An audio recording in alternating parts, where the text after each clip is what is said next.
नमस्कार. नमस्कार. नमस्कार. बोला. मॅडम, मागच्या वेळी निर्दोष सुटल्यानंतर आज पुन्हा एकदा जिजींसारख्या जनसामान्यामध्ये आदर असणाऱ्या माणसाला तुम्ही अटक केलेली आहे. काय सांगाल याबद्दल? आणि मी जर असं म्हटले की ज्या जनसामान्यांनी त्यांचा आदर केला त्याच माणसांचा त्यांनी जीव घेतलाय तर? मॅडम काही कळालं नाही, थोडं स्पष्ट सांगता का? मी सांगतो. हे बघा, आता शहरात घडलेला विषारी पाण्याचा प्रकार आणि त्यामुळे झालेले लोकांचे मृत्यू हे सगळं षडयंत्र होतं जीजीचं, स्वतःचा राजकीय स्वार्थ साधून घेण्यासाठी. अर्जुन सर, तुम्हाला कळतंय का तुम्ही किती मोठा आरोप लावताय जीजींवर? हा जीजी बाल कामगार प्रकरणातही दोषी होता, पण त्याच्या माणसाने साक्ष फिरवली आणि तो सुटला. आम्ही नेहमीच कायद्याचा आदर करत आलोय म्हणून आम्ही तेव्हा काही बोललो नाही, पण आता जीजीच्या विरोधातले सगळे पुरावे आमच्या हातात. मग तुम्ही आम्हाला या प्रकरणातील पुराव्यांबद्दल काही स्पष्टपणे सांगू शकाल का? मला सगळं स्पष्ट नाही सांगता येणार, कारण काही पुरावे आम्हाला कोर्टात सादर करायचे. हां, पण मी एक गोष्ट स्पष्ट सांगू शकते. आमच्याजवळ जीजीच्या सगळ्या गुन्ह्यांचं कन्फेशन आणि अशा काही लिंक्स आहेत त्या या प्रकरणाशी जुळतात. त्या सगळ्या लिंक आम्ही कोर्टात सादर करू. आणि एवढंच नाही तर ह्या प्रकरणातला एक साक्षीदार पण आमच्याजवळ आहे जो जीजीच्या विरोधात साक्ष देईल. अपर्णा मॅडमच्या आजारपणानंतर त्यांनी पहिलीच थेट कारवाई जीजींवर केल्याचं दिसून येतं, याबद्दल काय सांगाल? हे बघा, शहरात विषारी पाण्याचं हे षडयंत्र जीजींनी रचलं राजकीय स्वार्थासाठी ही एक वेगळी गोष्ट आहे, पण त्याच्यावर आम्ही पूर्वी कारवाई केली होती. त्याचा राग म्हणून त्याने अपर्णा मॅडमचा अपघात घडवून आणला. अर्जुन सर, हे आरोप जर सिद्ध नाही झाले तर तुमच्यावर खूप मोठी कारवाई होऊ शकते, याची कल्पना आहे ना तुम्हाला? परिणामांच्या भीतीने सत्य लपवून ठेवणारे अधिकारी आम्ही नाहीत मॅडम. आणि तरीही तुमची काळजी मिटवण्यासाठी एकच सांगते, या सगळ्या आरोपातला एकही आरोप जर खोटा ठरला तर मी कलेक्टर अपर्णा सुरेश माने कलेक्टर पदाचा त्याग करेन.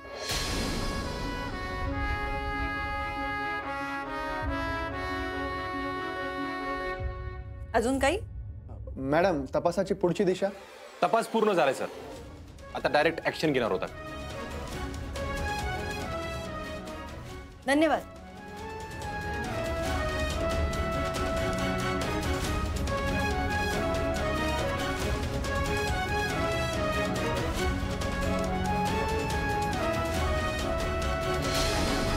याबद्दल कोणाला काही कळतं का मध्ये? हो, थँक्यू. आपे, जीजी या प्रकरणाला आता पद्धतशीरपणे फुलस्टॉप बसणार.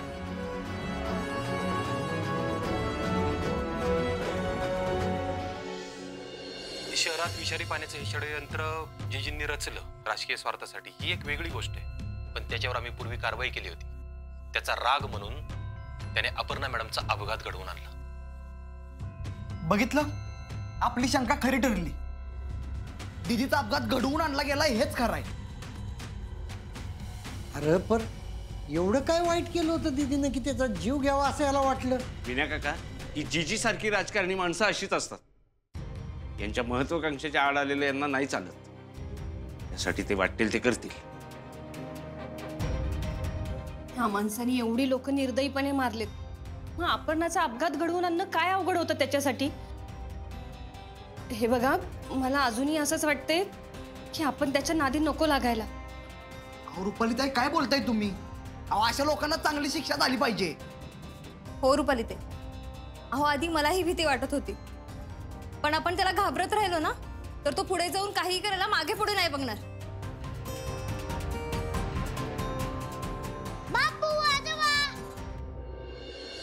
बापू, आजोबा, बाबा कधी येणार आहे? अरे बाळा, तुझा बाबा पोलीस स्टेशन पर्यंत आलाय, तिथली कारवाई पूर्ण झाली ना की मग घरी येईल. हो का? आणि माझी माँ?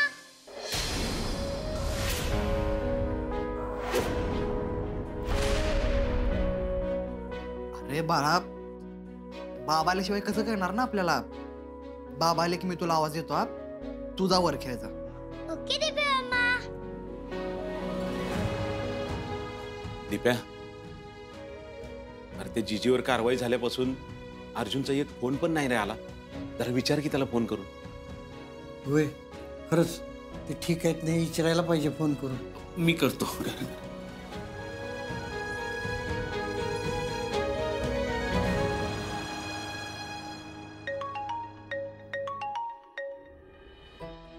अप्पे घरून फोन आहे.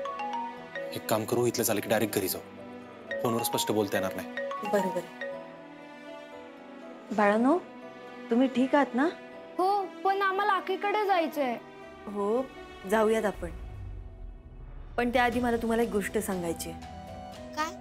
तुमचा दादा म्हणजे राजा, त्यानं एका वाईट माणसाला साथ दिली आणि म्हणून तो तुम्हाला आणि तुमच्या ताईला खूप त्रास देत होता. दादा असंच करत असतो.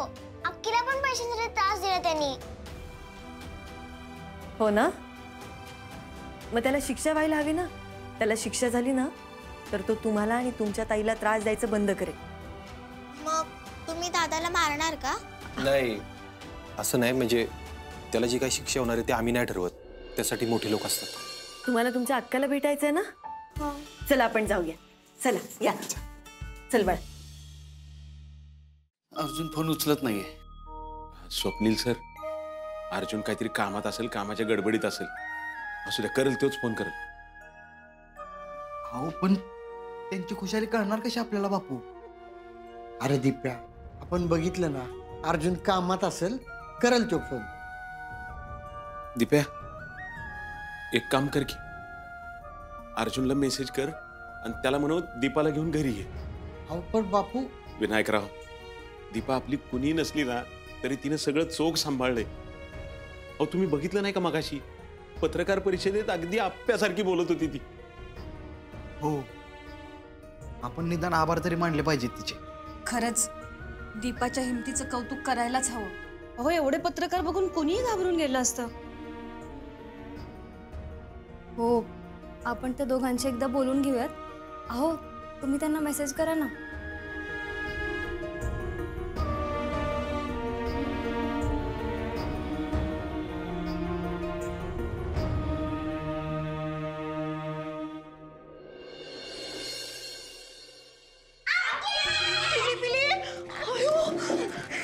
बस इथं. काय रे, काय तुम्ही बरे आहेत ना? तुम्ही कुणी मारलं नाही ना तुम्हाला? आके, आम्हाला त्या लोकांनी उचलून घेऊन गेले आणि उपाशी पण ठेवले. काय खायला पण नाही दिलं त्यांनी. हा वे, मग तुम्ही काहीच खाल्लं नाही? हो, त्या ताईंनी आम्हाला खायला दिलं. यांनीच आम्हाला तिथून सोडून आणलं. नाहीतर त्या लोकांनी आम्हाला मारून टाकलं असतं. ए गण्या, असं नाही बोलायचं. पण तुम्ही आता बरे आहे ना सगळे? हा हो अक्का. दीपा, तुझी भावंड खूप धीट येतात. एवढ्या मोठ्या संकटात सापडली होती, अजिबात घाबरली नाही तर. आणि दीपा, आम्ही तुला दिलेलं वचन पूर्ण केलं. तुझ्या भावंडांना सुखरूप तुझ्यापर्यंत घेऊन आलो. साहेब, खरंच थँक्यू बरं का. तुम्ही मायची लिपिलीला सुखरूप घरी आणलं. साहेब, दादे कुठे? दीपा, ते राजाला आम्हाला अटक करावी लागली. त्याने जे केलं त्यासाठी आम्ही त्याला सोडून नाही देऊ शकत. अयो साहेब, अहो तुम्हाला माहिती होतं ना, दादा हे सगळं पैशासाठी करत होता. त्याचे यात काहीच दोष नाही हो. दीपा, मला सांग, तुझ्या भावाने किती वेळेला काम करून घरासाठी पैसे दिलेत? मुलांनो, तुम्ही सांगा, तुमच्या दादाने तुम्हाला काही आणून दिलंय का रे कधी? ताई, तो आकीकडनं पैसे घेऊन दारू प्यायचा. दीपा, हे बघ, मी समजू शकते. अगं, तो तुझा सख्खा मोठा भाऊ आहे, पण त्याने कधीच तुमच्याकडे भावंड म्हणून नाही, तर पैसे मिळवण्याचं साधन आहात म्हणून बघितलंय. हे बघ, त्याला तुम्ही सुखात असल्याने दुःखात असल्याने काहीही फरक पडत नव्हता. आणि तसंही हे बघ दीपा, तुला कलेक्टर ऑफिस पर्यंत घेऊन जाण्यासाठी तो जी त्या पाण्याच्या टँकरमध्ये विष मिसळणार होता हे तुझ्या दादाला माहित होतं, पण त्याने ते तसं होऊन दिलं. त्यामुळं ह्या सगळ्यासाठी त्याला शिक्षा तर होणारच ना. अक्के, अगं आम्हाला तिथे बांधून ठेवलं होतं, तरी पण दादा आम्हाला धमकी देत होता. काय म्हणलं तो? अगं अक्के, तो म्हणला आता जर शांत बसला नाही ना तर इथंच मारून टाकील.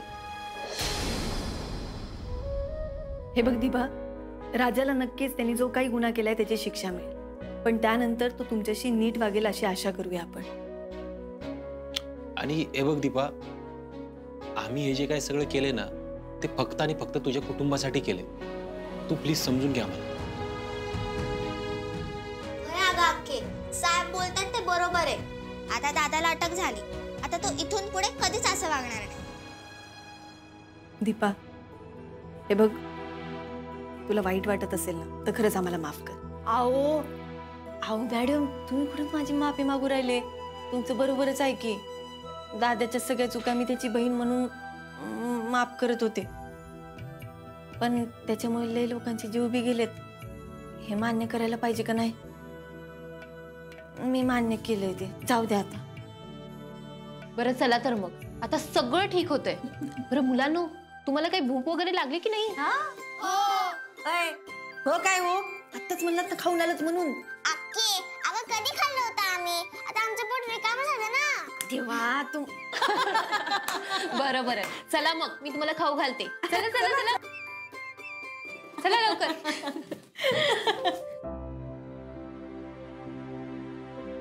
साहेब, थँक्यू बर का. ते भली माणसं आहात तुम्ही. नाही चिलीपिलीला घेऊन आलात. मी आभारी बर का साहेब. अगं आभार कसले म्हणतेस दीपा तू? माझ्या कुटुंबाला, माझ्या मुलाला तुझी गरज होती त्यावेळी तू घरी आलीस. तुझ्यामुळे अमोल बरा झालाय. हे बघ, तू केलेली ही मदत आहे ना, मी आयुष्यात कधी विसरणार नाही. आणि मी तुला शब्द काय दिला होता की ह्या चिलीपिलींच्या सगळ्या शिक्षणाचा खर्च मी करीन, तर मीच करणार. आव साहेब, काय बोलू राहिले तुम्ही? एकीकडे स्वाभिमान बी शिकवतात आणि एकीकडे असं उपकार बी करताय वे. अगं दीपा, त्यात उपकार कसले? हे बघ, तुला खरं सांगू का, ह्या सगळ्यामध्ये आहे ना तुझं आणि आमच्या कुटुंबाचं एक नातं तयार झालं. त्या नात्यासाठी आम्ही हे सगळं करतो. साहेब, खरंच थँक्यू बर का. लय उपकार आहेत तुमचे आमच्यावर. ए दीपा, ते हात सोड पहिले. आभार मानून आता तू आम्हाला परक करू नकोस. नाही साहेब, खरंच थँक्यू.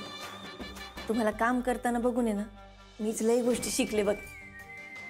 आता बघा, तुम्ही दाखवलेल्या मार्गावर मी बी चालणार आणि नक्की काहीतरी भारी करून दाखवणार. बरं चला साहेब, आता मी जाऊ का घरी? आता मी त्याच घरात स्वतःची स्वप्न घेऊन एक नवीन दीपा जाणार आहे. आणि आता ही दीपा लोकांसाठी काहीतरी करायला बांधील असेल. नक्कीच. आणि ह्या सगळ्यामध्ये मी आणि माझं पूर्ण कुटुंब नेहमी तुझ्यासोबत असेल. थँक्यू.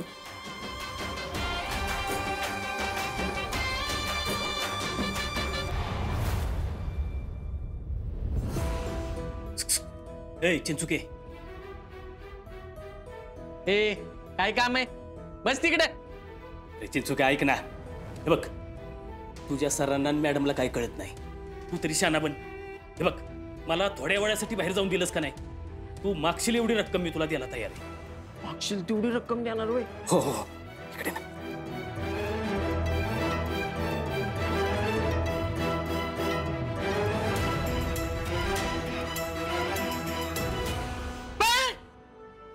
ए चिंचुके, माझा वालाच का रे?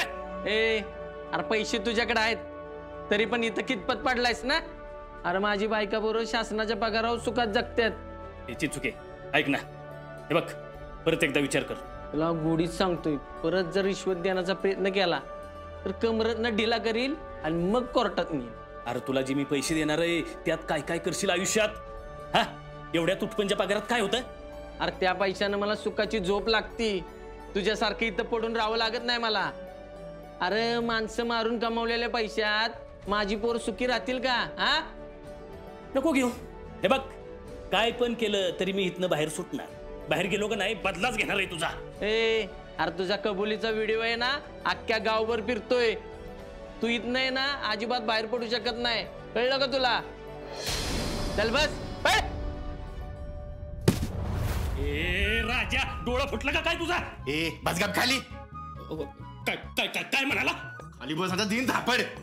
ए अर्जीचे मी मला अरे तुला. अरे तू आवाज करायला केलंयस काय? हा, तुझ्यामुळे तर आत बसायची पाळी आली माझ्यावर, कळलं का? बस खाली गप. ए अरे इकडे इकडे. ए बस खाली.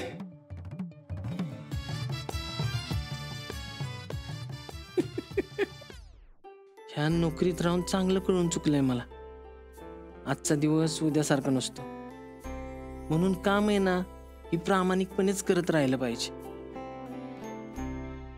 अर्जुन, आपल्याला सिंहगड रोडच्या चौकीला जाऊन तिथल्या मारहाणीचा रिपोर्ट आणून त्यात लक्ष घालावं लागेल. आर्या, ते रिपोर्ट्स मला चिंचुकेने कालच दिले आणि त्या प्रकरणात मी लक्ष घातले आणि साळुंकेंना सांगून आज तिकडे गस्त पण घातली. काय? अरे एवढं सगळं झालं, मग मला कसं माहित नाही? मीच मुद्दाम नाही बोललो. अगं मागचा महिना तुझी किती धावपळ झाली, जरा आराम कर की. आराम?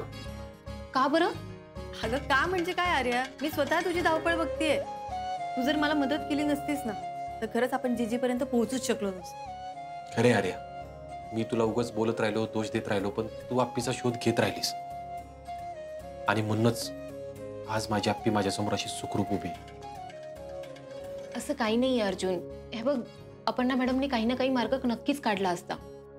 कदाचित योगायोग म्हणून आमची गाठ पडली असावी. हे बघ, ते काही असो, पण जे झाले ते तर नाकारता येत नाही ना. म्हणजे आप्पीने तुझ्या समोर यावं काय, तू ऍक्शन घ्यावी काय, तिला घरी काय आणावं, तिची ट्रीटमेंट करावी, तिची काळजी घ्यावी, हे मी विसरू नाही शकणार ग. आर्या, खरंच खूप मनापासून थँक्यू. आर्या, खरंच तू एक कॅपेबल पोलीस इन्स्पेक्टर आहेस. ज्या मुलींना पोलीस बनायचंय ना त्यांच्यासाठी इन्स्पिरेशन आहेस तू. Thank you Aparna madam. पण मला असं वाटतं ना की तुम्ही दोघं एकत्र असाल ना तर तुम्हाला दुसऱ्या कोणाचीच गरज पडणार नाही. म्हणजे मोठ्यातले मोठे प्रॉब्लेम जरी आले ना तर तुम्ही असे सहज सॉल्व्ह कराल. ते सगळं ठीक आहे आर्या, पण आपण सगळ्यांनी एकत्र मिळून काम केलं म्हणून आपण त्या जीजीला शिक्षा देऊ शकलो. हो अर्जुन, खरं आहे. पण अर्जुन, या सगळ्यात ना अमोलकडे खूप दुर्लक्ष झाले. म्हणजे मागच्या काही दिवसात तुम्ही दोघांनी त्याला वेळ दिला नाही ना. अमोलला आता तुमच्या दोघांची खूप गरज आहे. तो हळूहळू मोठा होतोय ना. ह्या गोष्टीचा विचार करतो आम्ही. अपर्णा मॅडम, अर्जुन, तुम्ही दोघे ना एकमेकांसाठी बनलेले आहात. आणि मागच्या काही दिवसात माझ्याकडून खूप मोठ्या चुका झाल्या. पण अर्जुन, तू आणि अपर्णा मॅडम तुम्ही मन मोठं करून मला माफ केलं, सगळ्या चुका समजून घेतल्यात. त्यासाठी खरंच खूप थँक्यू. देव करो तुम्ही असेच एकत्र राहा. आम्ही एकत्र आहेच ग, पण आपण सगळे एकत्र हवेत आम्हाला. म्हणजे आपण सगळ्यांनी असंच हातात हात घेऊन मिळून मिसळून काम करायचं. अर्थात अर्जुन, नक्कीच करू. बरं, चला आम्ही निघतो आता, घरी जातो लवकर. हो मॅडम, येतो.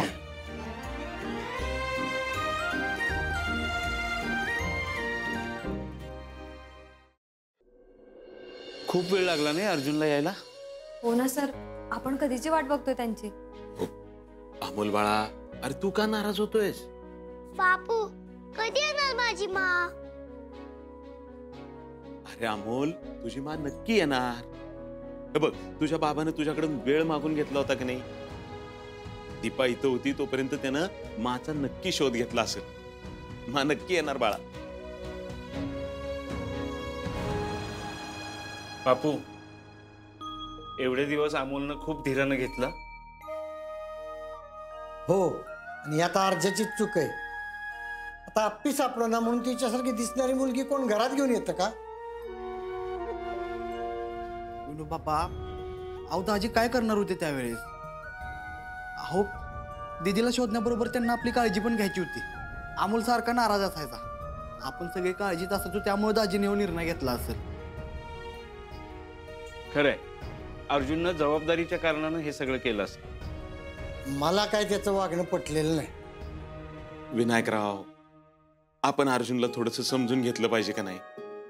ज्या काळात अर्जुनने हे सगळं केलं त्या काळात आप्या जर घरी आली नसती तर आपण सगळेच खचलो असतो. अमोलला 2 वेळा चक्कर आली. आपल्या सगळ्या घराकडे बघून त्यानं निर्णय घेतला. आता त्यानं बाप म्हणून जो निर्णय घेतला ना, तो मला तरी योग्य वाटतोय. हो, दीपा तशी वाईट मुलगी नव्हती, पण अपर्णाच्या जागी तिला घरी आणणं चुकीचं होतं. भले भाऊजींनी हे अमोलसाठी केलं असेल, पण तरी त्यांना कोणीतरी समज देणं गरजेचं आहे. मामनजी, तुम्ही बोला त्यांना. रुपाली, अगं नाही, भाऊजींनी आपल्यापासून हे सगळं लपवून आपल्याला अंधारात ठेवून चुकीचं केले. हे बघा, अपर्णा कलेक्टर आहे. दीपाने त्याचा काही गैरफायदा घेतला असता तर? हे मान्य करावं लागेल आपल्याला. त्या आपल्या घरात नवीन होत्या आणि त्यांच्यापासून छोटे सरकारांना पण धोका झाला असता. पण तिनं तसं काहीच केलेलं नाही. उलट जाताना ती आपले आभार मानून गेली. हे बघा, जे काय असेल ते असेल. आता अर्जुन आणि आप्याबरोबर दीपा पण येण्याची शक्यता आहे. त्यामुळे अर्जुनला जर काही बोलायचं असेल ना आपल्याला, तर ते आपण नंतर बोलूया, दीपा समोर नको. बापू मग येणार का आज? अमोल बाळा, बाबा आला की सगळं समजेल. थोडा धीर धर, थोडं थांब की.